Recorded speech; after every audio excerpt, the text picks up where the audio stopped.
Welcome to the RedTech Daily Podcast, powered by AI. I'm your host, Marguerite Clark, bringing you the latest news from the global radio broadcast and digital audio industries. Today, we've got a packed episode with stories on Genelec's 45-year journey, Ferncast's enhanced efficiency, DTS Autostage's future vision for in-car infotainment, and much more. But first, let's dive into Genelec's remarkable journey and their latest innovations. At IBC 2024, we threw down the gauntlet to tech manufacturers and suppliers, challenging them to pitch their latest technology to a global audience within just 2 minutes. Think about it. 2 minutes is the equivalent of a single bracket of 4 30-second radio ads. That is valuable airtime. While talking about something you are passionate about for 2 minutes might seem relatively easy, it is harder than it sounds. Most participants did well, some far better than others. One standout was Genelec. Howard Jones gave us an insightful look into Genelec's 45-year journey in creating truthful, neutral audio with their adaptable loudspeakers. Over the years, Genelec has become synonymous with high-quality sound, and their latest innovation continues this legacy. Jones introduced us to the new Unio monitoring ecosystem, a groundbreaking system that offers seamless in-room and headphone monitoring. This new ecosystem promises to set a new standard in audio monitoring, making it easier for professionals to achieve precise sound reproduction, whether they are in a studio or using headphones. You can watch Howard Jones's full presentation on our website, where he delves deeper into the specifics of the Unio monitoring ecosystem. We also have a collection of other 2-minute tech pitches from IBC 2024 available on our YouTube channel. These quick presentations are a great way to get up to speed on the latest innovations in the industry. At IBC 2024, we challenged tech manufacturers and suppliers to pitch their latest tech to our global audience within 2 minutes, the equivalent of a single bracket of 4 30-second radio ads. That's valuable airtime. Talking about something you're passionate about for 2 minutes may seem relatively easy, but it's harder than it sounds. Most did well, some far better than others. Here, Detlef Weise, founder and chief executive officer of Ferncast, explains how the company is revolutionizing radio stations with software solutions for streaming, podcasting, monitoring, and more, enhancing efficiency and modernization. You can watch the video here. You can see the rest of the videos on our YouTube channel here. At IBC 2024, we challenged tech manufacturers and suppliers to pitch their latest technology to our global audience within 2 minutes, the equivalent of a single bracket of 4 30-second radio ads. That is valuable airtime.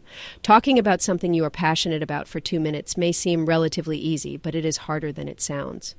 Most did well, some far better than others.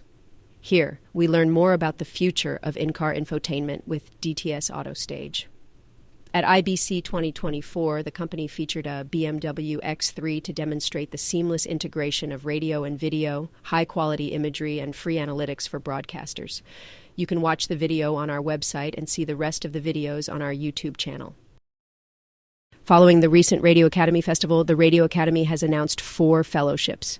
The recipients, in alphabetical order, are Adele Cross, producer of BBC Radio's One Extra Breakfast with Nadia J., Liam Fisher, head of United Kingdom sports radio network TalkSport, Phil Maguire, chief executive of the Prison Radio Association and a Radio Academy trustee, and Kelly White, head of 7 Digital Creative, an independent program production house.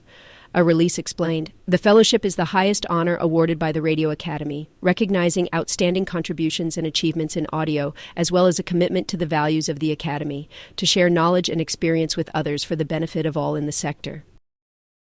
Radiodays Europe is already gearing up for its 2025 show, scheduled for March 9th to 11 in Athens at the Megaron Athens International Conference Center.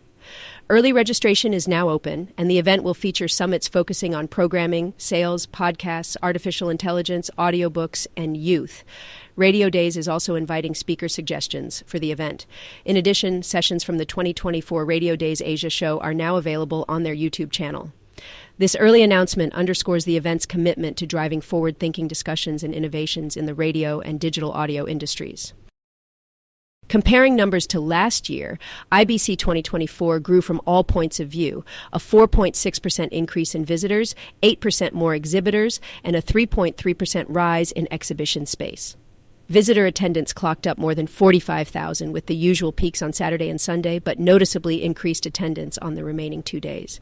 The event clearly hit the nail on the head of technology trends and the now ubiquitous, sometimes nebulous, presence of artificial intelligence. Radio and audio gear had a strong presence featuring many new products and further enhancements of existing ones. Rather than a single big innovation, the prevailing trends raised the bar in terms of ease of use, flexibility, operational efficiency, and value for money. The bedrock of almost any new product at the show was the ability to fit multiple applications and workflows while sharply reducing users' learning curves. Timon de Jong, founder of Whetstone, compared today's concerns about artificial intelligence to those in 1997 at the debut of the Internet. He suggested we think as if we were back in 1997 when the Internet became increasingly accessible. At the time, we felt we were at the frontier of a dramatic revolution that would have a massive impact on our jobs and everyday lives. At the same time, none of us could imagine what would really happen in the coming years until now. De Jong said that we are at artificial intelligence's 1997. We sense it will be a big thing, but cannot imagine where and what it will bring us. RTVE Lab, part of the Spanish public service broadcaster RTVE, disclosed how it pioneered the creation of the first classical musical piece composed by artificial intelligence, and then secretly included it in the program of a public concert of the RTVE Symphony Orchestra, alongside a version of the same piece arranged by a human composer. The results of this double-blind trial and the reactions of both the orchestra players and the public before and after knowing the composer's identity were intriguing. Cesar Peña, RTVE project manager, reported on people's changing reactions when hearing music from a non-human composer. Carbon footprint was another commanding subject at IBC 2024. United Kingdom network operator Arqiva came out with a dramatic engineering mindset U-turn. In its challenge to reduce the energy consumption of its DAB plus transmitter network, it turned its back on the iconic up to best possible level benchmark, switching to a more suitable good enough. In doing so, it reduced energy costs by 12% on the existing network without affecting its audience's listening experience.